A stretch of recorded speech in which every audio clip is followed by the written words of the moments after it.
मृत्यु क्या है? मृत्यु किसका सफर है? आत्मा का या इस शरीर का? अगर आपको ये जानना है तो मेरी वीडियो को पूरा देखें, चैनल को सब्सक्राइब करें और मेरी बात को सुनें। जय श्री राम दोस्तों। जैसा कि मैंने आपको शुरू में बताया कि मृत्यु क्या है, इस शरीर का सफर है या आत्मा का? साथियों,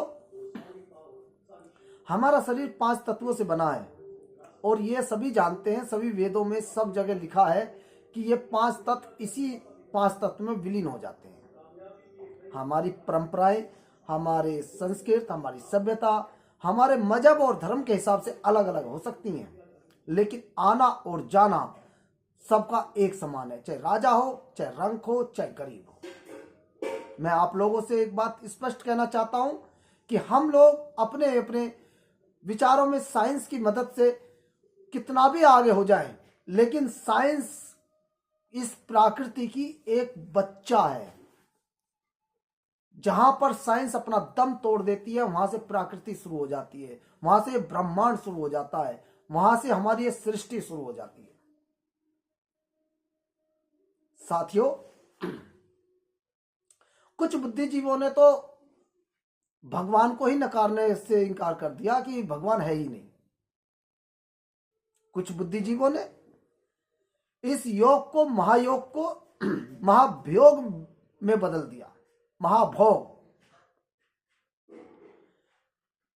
यह बड़े आश्चर्य की बात है, जिसका रिसर्च करते करते हमारे महापुरुष, हमारे पूर्वज अपना जीवन खपा गए, इतने ग्रंथ लिख के गए।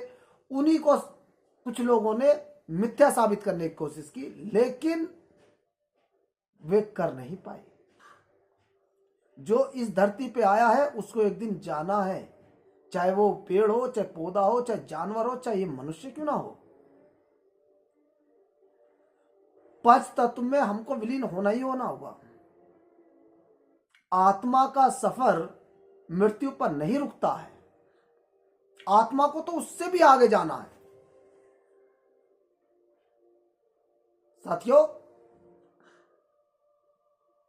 मृत्यु जीवन का वो सत्य है जहां पर हमारे इस शरीर का जो 5 तत्व से बना है उसको आके थोड़ा सा विश्राम मिलता है, उसका जीवन सफल हो जाता है। बच्चा जन्म लेता है, जन्म लेने के बाद फिर वयस्क होता है, फिर वृद्ध होता है, वृद्ध होने के बाद वो उसकी मृत्यु हो जाती है। तो ये सगली क्रिया इस शरीर की है, ना कि आत्मा की। साथियों, आत्मा कोई एक बार जन्म नहीं लेती। जब से ये सृष्टि बनी है तब से ही आत्मा का आवागमन हुआ है। कुछ लोगों का कहना है कि शरीर में आत्मा होती ही नहीं है, चेतना है। कुछ विद्वानों का कहना है कि ये जो 5 तत्व से हमारा शरीर बनता है, इस शरीर के बनने की रचना की वजह से हमारे अंदर एक चेतना जागृत हो जाती है, जिससे हमें ये सांस आता और जाता रहता है। मैं उन सभी बुद्धिजीवों से पूछना चाहता हूं कि जब हम वृद्ध हो जाते हैं और हमारी मृत्यु हो जाती है, जब इस शरीर की चेतना कहां चली जाती है, इस शरीर की रचना कहां चली जाती है? शरीर तो वही है। मरने के 24 घंटे बाद या 24 घंटे के भीतर, 12 घंटे के भीतर शरीर से बदबू क्यों मारने लगती है? जब तक ये सांस आ रहा है और जा रहा है, जब तक हमारे शरीर में प्राण है, तब तक शरीर से बदबू क्यों नहीं आती?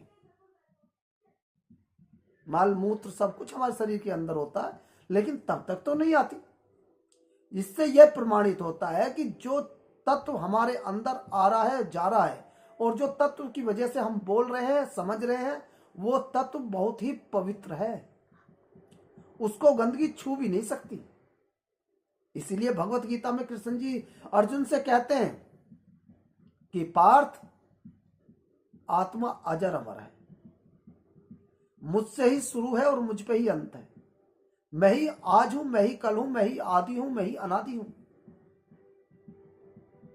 तो सत्य यह है कि कोई ना कोई एक शक्ति ऐसी जरूर है हमारे पीछे, जो हमारे को चला रही है, हमारे को संभाले हुए है, इस प्रकृति के भार को संभाले हुए है।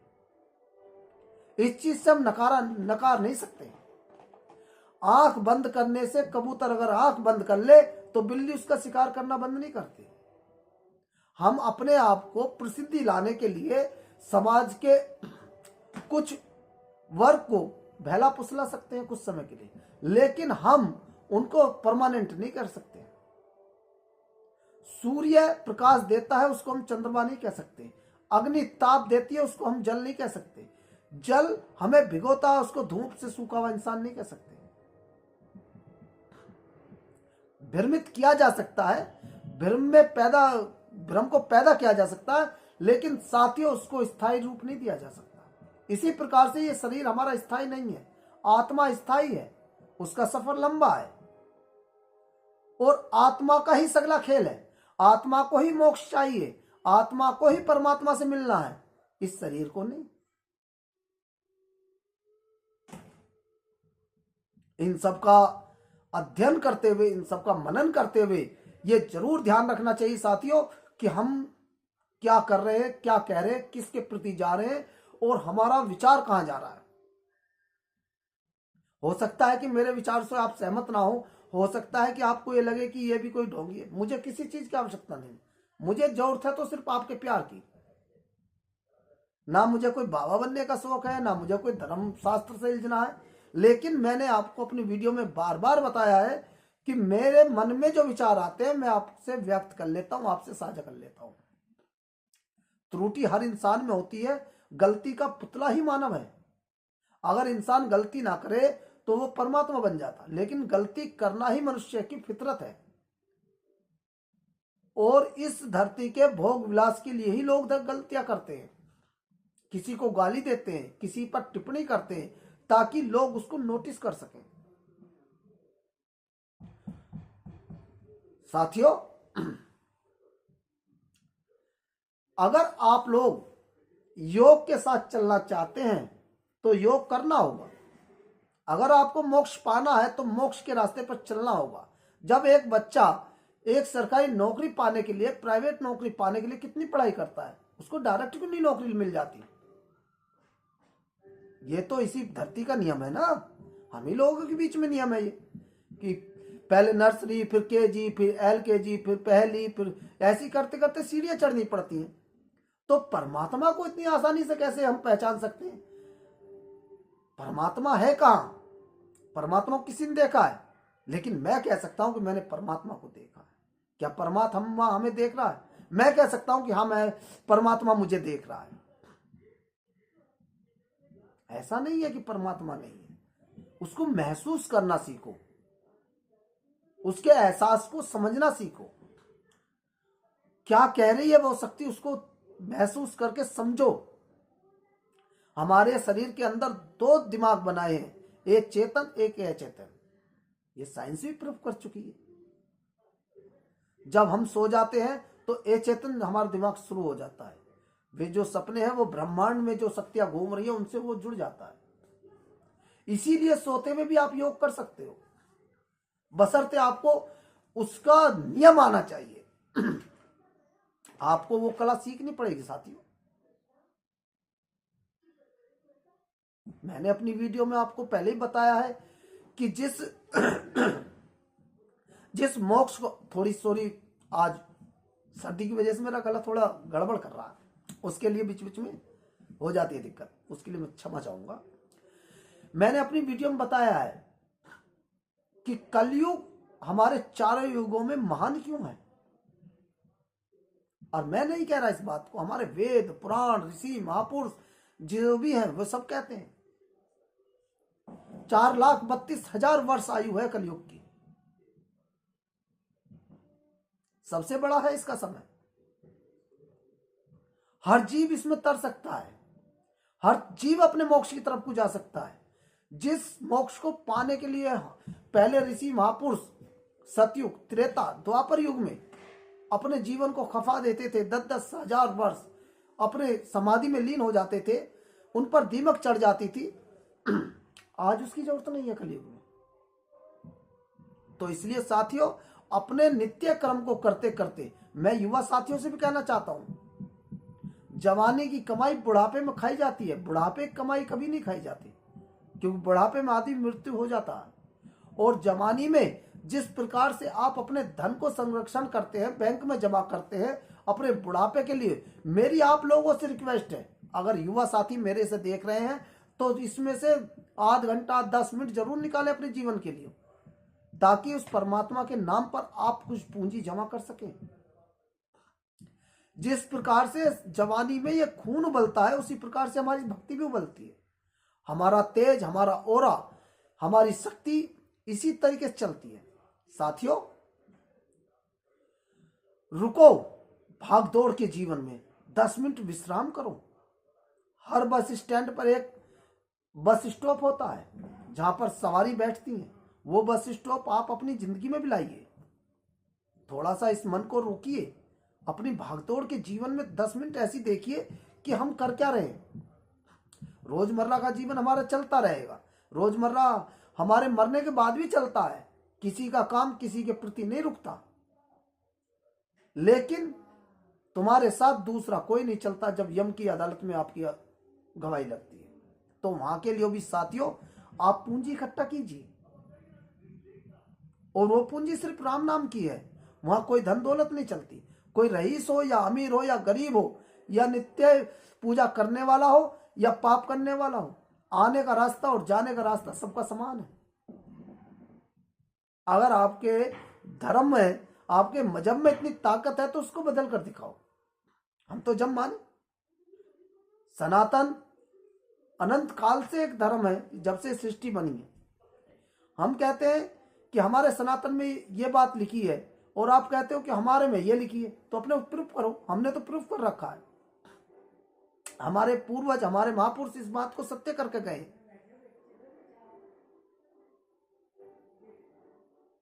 साथियों, ये बड़े गहन के विचार हैं।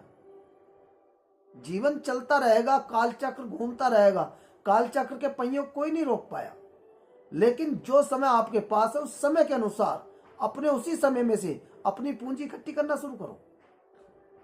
अपने घर में 2 चीजों का विशेष ध्यान रखो। अगर आप घर में खुशहाली चाहते हो, घर में तरक्की चाहते हो, तो ये रुककर विचार करना पड़ेगा। भगवान श्री कृष्ण जी ने, भगवान श्री मर्यादा पुरुषोत्तम राम ने साफ शब्दों में कहा है, जिस घर में नारी की पूजा होगी, जिस घर में नारी का सम्मान होगा, वहां पर साक्षात भगवान वास करेंगे।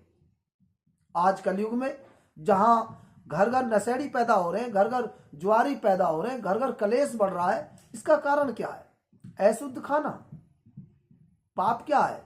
हम जो पाप करते हैं उसको हम गंगा जी में धोकर आते हैं, गंगा जी जाकर समुद्र में मिलती है, समुद्र से बादल भाप बनकर बनते हैं, और वो बरसता है हमारे अन्न पर। वो पाप फिर हमें ही मिल जाता है, तो इसलिए हम दुखी हैं साथियों। इसी पाप से बचने के लिए दान का उपयोग करा करो। दान सबसे बड़ा ऐसा हथियार है जो आपके पापों को काटेगा। साथियों, जीवन में अपनी कमाई का 5%, 10% अवश्य दान करें। प्रकृति में आपने अगर 1 रुपया दिया है या कुछ भी आपने अनुदान दिया है, तो उसका 100 गुना होकर मिलना है। तो इस भ्रम में ना जीना कि हमारा ये शरीर ऐसा ही रहेगा, हमारा जीवन ऐसे ही चलता रहा। नहीं, सूरज चढ़कर ही डूबता है। प्रातःकाल जब सूरज निकलता है, सहसे जब वो चढ़ता रहता है तो उसका ताप बढ़ता रहता है, लेकिन जब संध्या का समय आता रहता है वही सूरज ढल जाता है। यही जीवन है। बच्चा जन्म लेता है, जवानी आती है, बुढ़ापा आता है, वयस्क आता है, परिवार बनाता है, परिवार में अपना रोब जमाता है, लेकिन फिर उसके बाद वो सब कुछ चला जाता है। वो सत्ता किसी और के हाथ आ जाती है, बेटा के, बेटी के। तो इससे कुछ सीखने की जरूरत है। उस सत्ता में पहुंचने से पहले ही अपनी पूंजी इकट्ठी कर लो साथियों, वरना पछतावे के अलावा आपके पास कुछ नहीं होगा।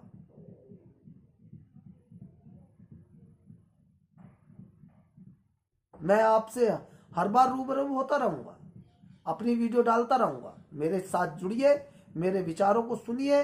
मेरे विचार अच्छे लगे या बुरे लगे कमेंट करिए, और मेरे चैनल को सब्सक्राइब करिए। मुझे आप लोगों का प्यार चाहिए, आप लोगों का सहयोग चाहिए। आपको मैं, और मैं आपसे एक फैमिली संबंध चाहता हूं। जो मेरे मन में विचार आते रहते हैं, बाबा झारवीर की कृपा से। कलयुग के 2 ही अवतार हैं, महाबली बजरंगबली और बागड़ की सरकार बाबा झारवीर। बाबा झारवीर और बजरंगबली दोनों अष्ट सिद्धियों से हैं, अष्ट सिद्धि 9 निधि के दाता हैं। ये गुरु गोरखनाथ के शिष्य है, वे भोलेनाथ के 11वें रुद्र अवतार हैं। जिंदी कला है दोनों।